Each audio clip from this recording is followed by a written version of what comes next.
From grown-up dolls to Spartans and being scarred for life. Hello, Magi here, and welcome back to another episode of Top 5 Touhou Doujin works, the series where I talk about doujin works I've seen throughout the week and felt the need to share with you guys. So without further ado, let's begin the Top 5 Touhou Doujin works number 6. Number 5. To start this episode lightly, let's show a work called Touhou 4-Season House by Magiftw.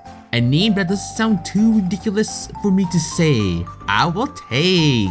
This was suggested by Canned Psycho, and it's a slice of life type deal with a family living in a time similar to ours now. The family members are Letty, who is the youngest daughter in 5th grade, Lily White, the oldest who is in 2nd year of college, Yuka, the second daughter who is in 2nd year of high school, and Minuriko and Shizuha as the 3rd daughter, with Iki as the father and Komachi as the mother.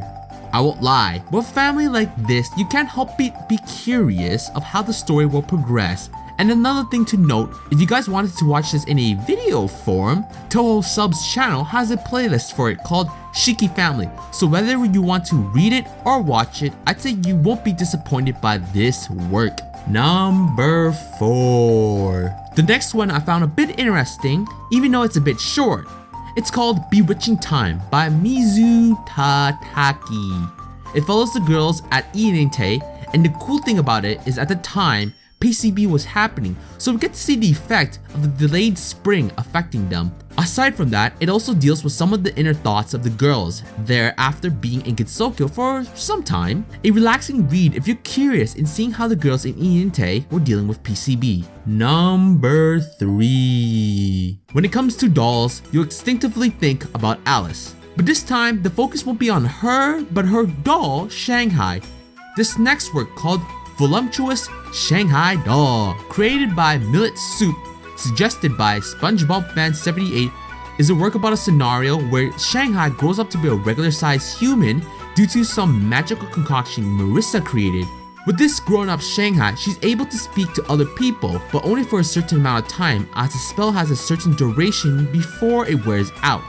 And the main plot of this story is that Shanghai wants to talk to Koakuma before she reverts back to her regular self, who is visiting the human village at the time. This is no doubt a fun and sweet read for all of you doll and devil-loving people. Number 2. Spartans are badasses.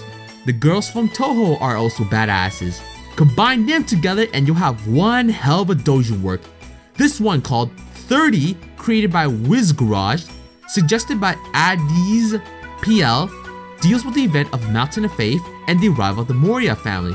The twist is that it parodies quite heavily from the movie 300, so you'll see many scenarios from the movie and Mountain of Faith mixing together. It's a long read, so prepare your ass once you start reading it, but trust me, you won't regret it. Number 1. To finish this off, for those who watched my character profile video on Marissa, I mentioned one of her fan-on things being a muscular Marissa called Cho Marissa. Now, would you believe me if I told you I found the doujin work and even better, read the entire thing?